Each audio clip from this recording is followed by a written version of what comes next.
Fine ladies, gentlemen. Yes, little news update for you. So, the mighty state of Denmark has announced, given the escalating threat of Russia, yes, the escalating threat of Russia, they will be considerably increasing their military expenditure. This comes courtesy of Reuters, that impartial news agency we know and love so well, of deep-seated legacy banker dark state origin, brings that news to us with great glee, I suspect. And of course, earlier this year, the UK in 2018, I think it was January, declared itself that it should be increasing its defense expenditure. You see, nothing like an alleged poisoning that seems not to have succeeded, all being rolled up and placed on Russia just before they host the World Cup, just to boost PR ratings, you understand, as part of their strategy. There's nothing like having such an allegation. For the solution always to be the same. Listen to me now. Here's the crux. The solution is always to be the same. Greater expenditure on the military industrial complex. There is never an ill that can't be cured by greater expenditure on the military industrial complex. And that is the amazing thing. Next time I get flu, I am going to expend on military industrial weapons. I'm become greatly aware that our leaders have found an elixir for cures of all sorts. And who pays? In the end, you always pay. This is a skunk works. People that make arms are oily characters. Arms companies, even if they're listed, the fact that they are listed entities doesn't mean they're not oily entities. I remember utilizing our HVF methodology, BAE, to rise extensively in the Master Investor some 4 years ago, I think it was now, in a public debate forum which I was speaking at. That is the value of using a methodology. I had someone in the audience who said he'd worked and knew contractors for BAE. They're the most disorganized and in disarray company. There is no way that their share would go to that extended big time frame target that I'd suggested it might. And I said then, and as I said again later, when it subsequently passed that target, that's Rachel saying hi, by the way, guys. As it subsequently passed that target, clearly they weren't in enough disarray and they were being smothered in the largesse of government contract money.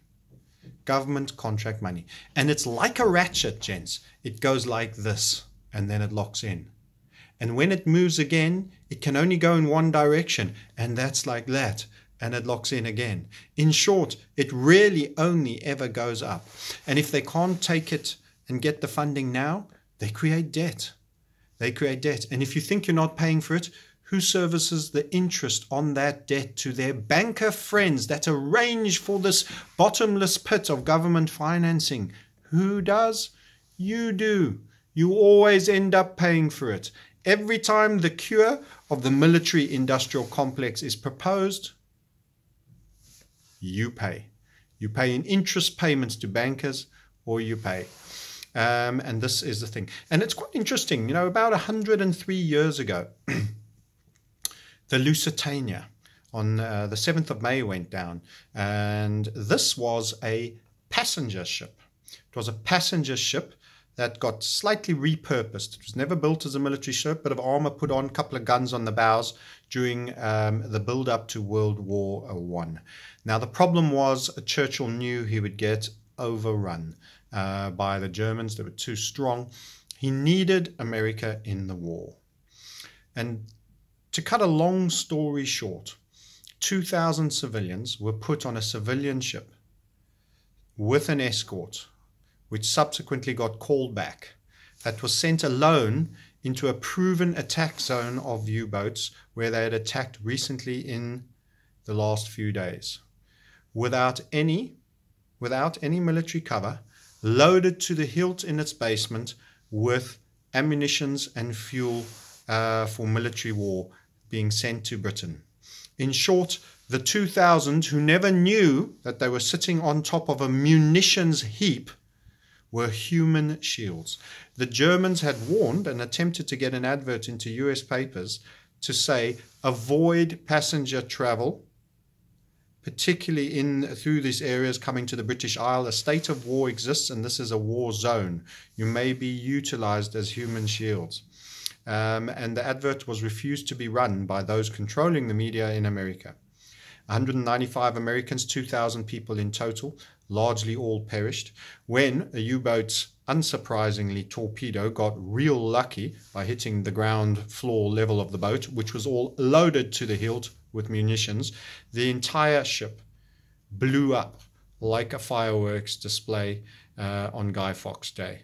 It sunk in a mere 18 minutes. This was the largest existing passenger ship of the world at that time.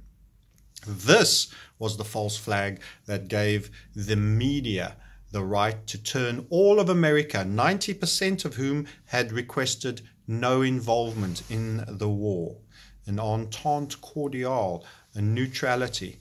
After this event, with 195 dead Americans and other civilians, clearly with a lot of lobbying marches by the Rockefeller Foundation, they were able to turn the entire US population into German haters and enter into the war on behalf of the British and the French against Germany. That was the key moment. Military industrial complex, false flag attacks, munitions being sent without the humans on those buses even knowing that they were going as human shields. The denial of the warning to be run in paper and media to warn people of this potentiality. This is your control structure. Remember, they ratchet spending only in one direction, on expense. Not to mention Trident, that American system run by Americans for which we could not activate in the UK without American approval. That makes us a battleship for an American missile that you pay for. It's protection money. In a simple solution, that's your Trident. It is a skunk works payment to another nation for a system you cannot even determine when and whom to be used upon unless approved by your bigger boss and bigger brother that actually is holding your weapon in his safe for you. Yet you pay for that. In other words, this is how the military-industrial complex works. Think of the Louisiana, and think about Trident, and think about how these are all the Pentagon missing trillions announced one day before 9/11. All these funds and money, where do they all go? Do you think, love and trust, that it's done for your greater goodness? You think you couldn't have been one of those 2,000 on the ship that was shot, had its support taken off at the last minute, sent with an absolute pile of fireworks on it to fund an entire war so that it lit up like it was daytime in the middle of the night? By the way, final actual point on that amazing Lusitania is that it sunk in Irish waters, and the British tried to hide in the 80s, whilst Ireland was still under rule, the fact that there were munitions on there and dropped large amounts of explosives on it. The man who wanted to dig up the Titanic still was, as this was heated up, this is what happened by the British. Later, it was excavated by divers and found to have munitions and proven to have been clearly running weapons. A passenger ship running weapons, putting all those aboard at risk via intent. Via intent by your bankster, dark state, secret service, military-industrial complex overlords. They took those 2,000 people's lives. The U-boat, it was a war zone. They knew they were utilizing all forms of skullduggery to get weapons to the British. So they shot it. It was fair game. That is how it rolls in the world, gentlemen. And now you have this poisoning for which it seems the people are getting better. This failed poisoning is now reason following a bit of exercises by Russia as well. After, by the way, we've just done exercise. British just did exercises in Estonia, but we are throwing our toys about the Russian doing exercises in the Baltic. And now we all need to increase military expenditure. Note how the quickening and the warming up for a tense set of relationships, extra money, all being thrown at armaments, the banksters, and all the same skullduggery, dark state, evil doers in the name of protecting you. In the name of protecting you, these overpopulation overlords really want to keep headcount up. They really want to keep you home, safe in your bed at night. Do you believe that? Come on. This is how they roll. This is how they roll. And they're going to use this Russian threat to escalate into a massive, massive overrun expenditure on armaments. And that is coming. And you could also surmise the likelihood of some form of World War III with Russia involved with the EU states. And of course, the hacking war and all the others that are going on is already live and cooking. Okay, with that, I love you and leave you. There's never a government or a minister of defense that doesn't believe he's underfunded and could cure more ills.